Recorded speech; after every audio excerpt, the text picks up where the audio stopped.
ओम शांति। अब जब भी हम ब्रह्मा बाबा को याद करते हैं, तो ऐसा लगता है उनके साथ हमें कुछ समय बिताना चाहिए था कि ये हम लोग का एक दुर्भाग्य कहिए कि कभी हमें उन्हें टाइम नहीं मिला, हम उस एज के नहीं थे। लेकिन अगर अभी आपके सामने उस टाइम के कोई व्यक्ति, कोई भाई जी आ जाएँ और वो हमें ये बताएँ कि कैसी फीलिंग होती होगी जब आप साक्षात ब्रह्मा बाबा के साथ बैठे हैं, ब्रह्मा बाबा से ज्ञान ले रहे हैं, उनके साथ टाइम स्पेंड कर रहे हैं, खेल रहे हैं, उनकी बातें सुन रहे हैं, तो वो एक उस फीलिंग को हम कैसे ज़िंदा कर सकते हैं? तो इसको बताने के लिए हमारे साथ हैं जमुना प्रसाद भाई जी, जो 1963 से ब्रह्मा बाबा के साथ रहे और बाबा जब तक रहे, उनकी सेवा में भी रहे, उनका ज्ञान सुना। तो आज हमें जेपी भाई जी, इन्हें हम शॉर्ट में जेपी भाई जी कहेंगे, जमुना प्रसाद भाई जी, बताएँगे कैसा उनका अनुभव रहा बाबा के साथ।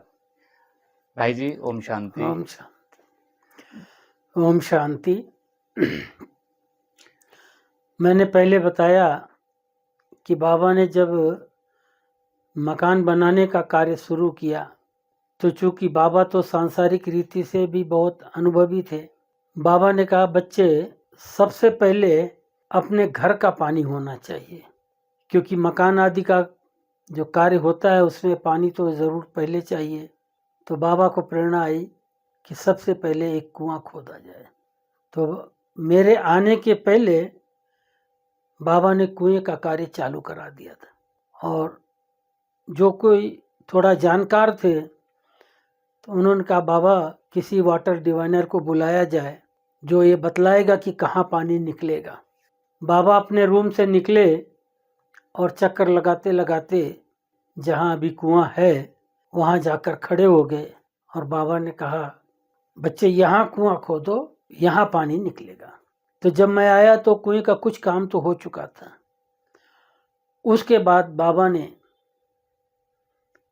वो सेवा मुझे दिया, कहा बच्चों तुमको ये सारा सेवा करनी है, करवानी है, क्योंकि यहाँ हिल स्टेशन में तो पत्थर के सिवाय और कुछ है नहीं। कहावत है ना, क्या पत्थर से पानी निकालना है या पत्थर के चने चबाना है। तो पत्थर तोड़ना ऐसे ही काम होता है। तो हमें तो वो सब कुछ मालूम नहीं था। बेशक हमने अपने गांव में अपना कुआं ज़रूर खुदवाया था, लेकिन वहाँ पत्थर क्या होता है वो हम नहीं जानते थे। यहाँ फिर मज़दूरों के सहयोग से और दूसरे अपने भाइयों के सहयोग से कुएं में ब्लास्टिंग करवाना, ड्रिल करवाना। वो कुआं लगभग 50 फुट गहरा खुदवाया, और पानी ज़मीन के हिसाब से तो नहीं निकलेगा, ये तो पहाड़ी इलाका है, लेकिन पानी उसमें आया और अभी भी उसका पानी यूज़ होता है। बेशक कुएं को अभी छत डाल के कवर कर दिया गया है, जो आप लोगों को देखने में नहीं आएगा। और उसी के पास में एक बोरवेल कराया गया है, जो दोनों का स्रोत एक ही है। तो अब ज़्यादा पानी उस बोरवेल से ही लिया जाता है। इस रीति से यहाँ 1, 2, 3, 4 कुएं हमने खुदवाए। एक पांडव भवन के मेन गेट के पास है, वो 70 फुट गहरा है। एक विज्ञान भवन के पैरेलल बिल्डिंग के पास है, वो बिल्डिंग बनने के पहले वो भी 50 फुट गहरा है।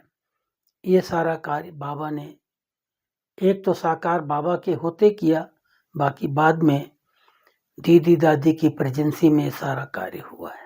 बाबा हर रोज शाम को बैडमिंटन खेलते थे। बैडमिंटन में एक साइड में बाबा और उनके पीछे मैं और विश्वतन दादा होते थे, चौथा कोई नहीं।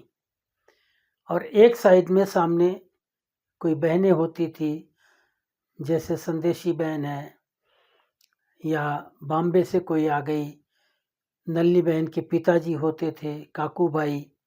इस तरह से खास खास कोई बाबा के बच्चे, सरला बहन अहमदाबाद वाली, उनके 2 भाई आते थे। ऐसे कोई ना कोई बाबा के अनन्य बच्चे आते थे, बाबा बैडमिंटन खेलते थे। कभी कभी जब 2-4 ग्रुप यहाँ आ जाता था।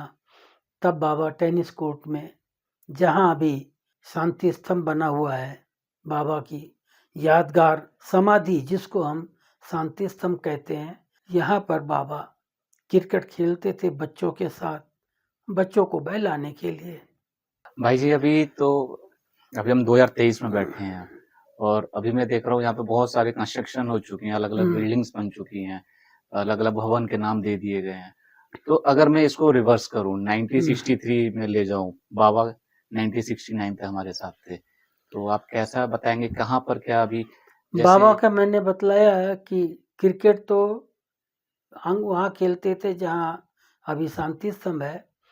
कैरम बोर्ड अपने रूम में बाबा खेलते थे और बैडमिंटन जो है बाबा के का रूम और बाबा का बगीचा, जो बगीचे में बाबा की झोपड़ी बनी है, ये दोनों के बीच में एक करीब 20-22 फुट चौड़ा पैसेज है, अभी भी है, जिससे बैक गेट की तरफ या किचन की तरफ जाते हैं। यहाँ पर जहाँ आप देखेंगे एक आम का पेड़ भी बहुत बड़ा है। ये आम का पेड़ भी साकार ब्रह्मा बाबा ने लगाया था। इसी जगह पर बाबा बैडमिंटन खेलते थे। ये कच्ची जमीन होती थी और ये झोपड़ी जो है पहले कच्ची झोपड़ी अर्थात घास फूस की होती थी। बाबा हर रोज इस झोपड़ी में 2 घंटा आकर बैठते थे। बाबा की दिनचर्या ऐसी होती थी, बाबा मुरली चलाकर क्लास से आते थे, अपने रूम में बैठ जाते थे, बाबा चैम्बर करते थे, कोई न कोई हंसी की बात कर ली या फिर बाबा कहते बच्चे आज की मुरली आपको कैसी लगी, कोई न कोई टॉपिक पर बाबा 5-10 मिनट बात करते थे। इसके बाद फिर बाबा थोड़ा फ्रेश होकर नाश्ता करते थे और बाबा लगभग 10 बजे नाश्ता करने के बाद ऑफिस में आकर बैठते थे और ईशु बहन बाबा को सुनाती थी, बाबा इनका ये पत्र आया है। तो बाबा देखते थे कि इसेंशियल है तो उसी समय बाबा उसका जवाब लिखते थे और उसके बाद बाबा 11 बजे झोपड़ी में आके बगीचे में बैठते थे। पहले झोपड़ी घास फूस की होती थी, फर्श नीचे कच्चा होता था, सप्ताह में एक बार गोबर से उसकी लिपाई होती थी और वहाँ पर किसी भाई बहन को खास पर्सनल मिलना है तो झोपड़ी में बैठ के बाबा से वो मिल लेते थे। उसके बाद 11 सवा 11 बजे ईशु बहन सारी पोस्ट लेके आती थी। पोस्ट बाबा सबकी सुनते थे, जवाब वो लिखते थे तो नेक्स्ट डे सारे सब सेवा केंद्रों पर जितना बाबा लेटर लिखते थे वो सब यहाँ से बाई पोस्ट जाती थी। ये तो हुई बाबा की दिनचर्या। बाकी बाबा बीच में टाइम निकाल करके दिन में 1:30 बजे 2 बजे कभी भोजन के बाद 3 साढ़े 3 के करीब बाहर आते थे। ऐसे तो बाबा टाइम टू टाइम आते ही रहते थे। जो मकान आदि का कारोबार चलता था कंस्ट्रक्शन का, उस साइड भी बाबा एक बार तो रोजाना जरूर देखते थे। भाई जी अभी हम देख रहे हैं पांडवन में बैठे हैं, भी सब कुछ पक्का है और हम बात कर रहे हैं आपके 1963 की जब आप आए थे तब कुछ कच्चा था। तो अभी आपको अच्छा लगता है या उस टाइम की यादें आपको बहुत अच्छी लगती हैं या बाबा के साथ ऐसा लगता हो कि ऐसा मैं है, एक अच्छा जीवन जी रहा हूँ? ये समय जो है वो परिवर्तनशील होता है, दिनचर्या परिवर्तनशील होती है। जैसे सुबह से दिन, दिन से रात, रात से फिर सुबह होती है, ऐसे हर एक कार्य व्यवहार, हर एक संबंध संपर्क सब परिवर्तनशील होता है। हम कहें एक ही चीज, एक ही बात एक जैसे संसार में चलेगी, ये हो नहीं सकता है। साकार मूल्यों में भी आपने सुना होगा कि बच्चे ये ब्रह्मा बाबा भी चला जाएगा लेकिन तुमको अपना सेवा केंद्र नहीं बंद करना है, ये बाबा की सेवा चलती रहेगी। तो आज हम यहाँ जो सेवा कर रहे हैं या कोई भी कर रहा है वो किसी की अपनी पर्सनल नहीं है। बेशक हमारे रग रग में बाप दादा समाया हुआ है, शिव बाबा समाया हुआ है। हर कार्य हम यही सोच के करते हैं कि ये बाबा का कार्य है, बाबा का यज्ञ है, हमें इसे अच्छी रीति करना है, जो सेवा बाबा ने दिया है वो करना है। जब मैं आया था कहने को तो तीसरा दिन हुआ, मुझे मम्मा ने बुलाया, मुझे कहा आप सिंधी सीखो। मैं सच्ची बताऊं, मुझे उर्दू से नफरत थी।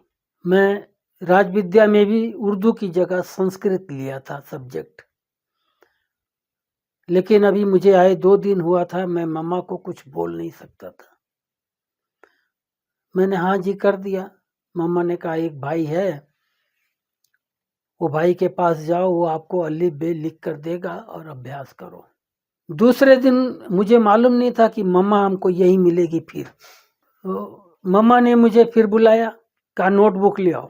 जैसे एक टीचर किसी को बैठ के पढ़ाता है, वो नोटबुक देखा, कहा बस इतना ही। फिर मम्मा जो कि ईशू बहन का लिखा हुआ नोट मम्मा पढ़ती थी, उसके बाद वो लिखा जाता था छापने के लिए। मम्मा ने उसी नोट्स में एक पैराग्राफ मुझे अक्षर मिला मिला के पढ़ाया, और उसी से मैं धीरे धीरे अभ्यास करता गया और मैं सीख लिया सिंधी पढ़ना। तो हमको ये सिंधी मुरली छापना या कभी उसकी लाइन कोई मैच करना, कुछ करना, उसमें ये हमें शुरू से लेके आज तक सिंधी काम आती है। भाई जी, आप लोग 1963 में आप यहाँ आए और बाबा ने अपना देह त्याग 69 में किया। तो जो यहाँ पे दादी थी, आप थे, तो उस टाइम जब बाबा ने हमारा साथ छोड़ा तो कैसी एक अजीब सी फीलिंग रही होगी उस टाइम? अब उस समय का तो ऐसा है कि बाबा की 2-3 दिन पहले से तबीयत ठीक नहीं थी, और बाबा रात को ऑफिस में बैठे थे। भोजन क्या किया था वो तो मुझे नहीं मालूम है, लेकिन कुछ बहुत लाइट लेके आए होंगे। बाबा का भोजन होता भी बहुत थोड़ा लाइट था। आकर बैठे और बाबा के ठीक सामने 90 डिग्री पर मैं और एक सरदार जी यहाँ रहते थे, टेलर मास्टर ऑफ हो गए, हम 2 ही खड़े थे। तो बाबा ने आके कुर्सी पर बैठ के बोला, ए बच्चू जाओ सबको बोल के आओ, क्योंकि उस समय ये लाउड स्पीकर सिस्टम नहीं होता था। सबको बोल के आओ बाबा जल्दी क्लास में आएगा। सभी आ गए, बाबा भी आए। मैं जब बोलने गया उसी समय बाबा ने ईशू बहन को कहा, बच्ची जितने लेटर्स पेंडिंग हैं सबका जवाब लिखवा लो। तो ईशू बहन ऐसे हंसी हंसी बाबा कहती, बाबा कल संडो है, संडो मीन्स संडे, आज तो सैटरडे, कल संडे, पोस्ट आनी नहीं है तो कल लिखना आप। तो बाबा ने कहा, बच्ची कल लिखें या ना लिखें, आज ही लिखवा लो। इस चीज को किसी ने अंडरस्टैंड नहीं किया। एक सिर्फ ईशू बहन ही थी और तो वहां कोई था ही नहीं। हम 2 भाई चले गए। ईशू ने क्या समझा कि बाबा की तबीयत 2-3 दिन से थोड़ा नरम गरम चल रही है, क्या पता बाबा उस ख्याल से कह रहे होंगे कल लिखे ना लिखे, आज ही लिखवा लो। खैर वो तो लिखा बाबा ने। क्लास में बाबा ने मुरली चलाई, और जैसे रोज बाबा याद प्यार और मुरली में आता ना गुड मॉर्निंग, रात को बाबा गुड नाइट करते थे। और बाबा वहां से चले गेट तक, दरवाजे तक, हॉल के दरवाजे तक, अपनी खड़ाऊ पहनी, फिर बाबा एकदम से टर्न हो गए। कहा, अच्छा बच्चों से विदाई। ये चीज कैसेट में भरी हुई है भाई। ये 2 शब्द बोल के बाबा बाहर आ गए। बाबा आए, बाबा के पीछे ईशू बहन आई, और सब अभी अंदर ही थे हॉल में। उठना शुरू किया और मैं पीछे था हॉल में, तो मैं पीछे से बाहर आ गया। मैं कभी बाबा के पीछे पीछे नहीं आता था कि बाबा तो अभी रूम में जाएंगे ना, हम क्या करेंगे मालूम नहीं। यहाँ तक आंगन तक तो आते ही थे, आगे बाबा ईशू बहन का हाथ पकड़ के अंदर जाते थे। ये बाबा का डेली का रूटीन। मैं बाबा के पीछे पीछे हो लिया अंदर। ये पुराने मकान में उस गली से बाबा हमेशा उधर से आते थे, ये दरवाजे से कभी नहीं आते थे जो अभी है। वहां से गए तो वहां एक स्टेप है और ईशू बहन का हाथ पकड़ा हुआ था। स्टेप बाबा चढ़े और ईशू बहन को बोला, बच्ची बहुत दर्द हो रहा है। ये शब्द मैंने सुना है, लेकिन मुझे नहीं पता कि दर्द काहे का, किस बात का दर्द है।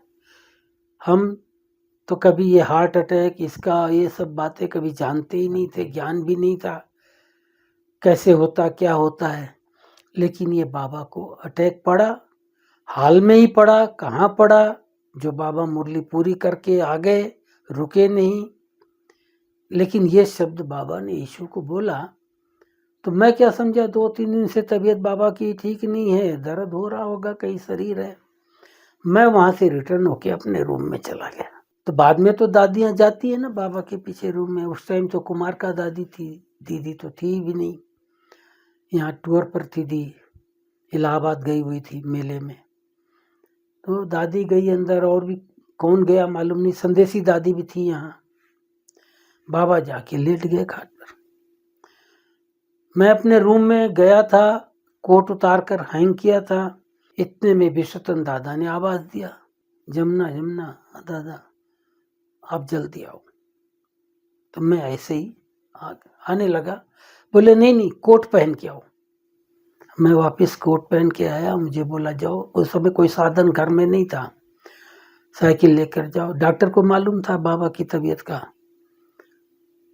डॉक्टर लेके आओ। तो डॉक्टर के पास गया, डॉक्टर आया। आने के बाद देखा किया, और फिर डॉक्टर मुझे बोला आप जाओ हॉस्पिटल, वहाँ से ऑक्सीजन सिलेंडर ले आओ। फिर डॉक्टर ने कहा कि आपको कोई सिलेंडर देगा ही नहीं ऐसे। तो खुद डॉक्टर कार लिया, हम भी साथ में गए, और वहाँ से एक नर्स लिया, डॉक्टर ने सिलेंडर लिया, लाए, यहाँ ऑक्सीजन वगैरह दिया बाबा को। तो लेकिन आत्मा तो चली गई थी। फिर इसी बीच बड़ी दादी ने संदेशी दादी को ऊपर भेजा, कहा कि बाबा से पूछ के आओ। तो बाबा ने और तो कुछ संदेश नहीं दिया। बाबा ने कहा बच्ची चीज मेरे पास है। ये बाबा के शब्द। वतन से संदेश आया, बच्ची चीज मेरे पास है, तुम पुरुषार्थ करो। बस पुरुषार्थ क्या करना है, समझ की बात है। और फिर ये सारा करके डॉक्टर सारी अपनी फॉर्मेलिटी करके, फेस टू फेस सांस खींच करके, ऑक्सीजन देकर सब कंप्लीट चेक कर लिया। तो बाबा के रूम के बाहर जो रूम है जहाँ संतरी दादी और मुन्नी बहन रहती थी, वहाँ विश्वतन दादा को डॉक्टर ने बुलाया। साथ में ही बाहर आए और मैं था दो। उसी समय डॉक्टर ने कहा इट वॉज लास्ट स्पीच। बस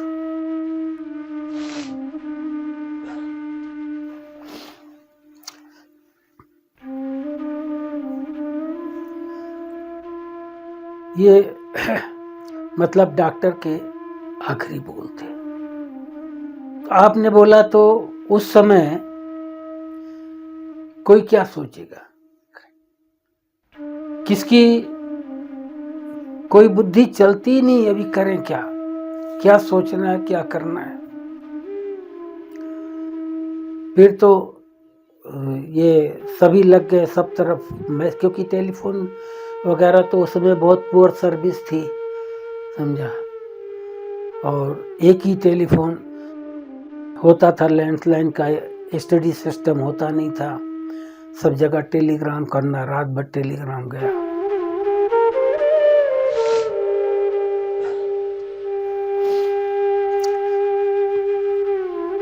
और दूसरे दिन फिर हम और भूरी दादी वो चले गए आबू रोड, क्योंकि बहुत भाई बहन आ रहे थे।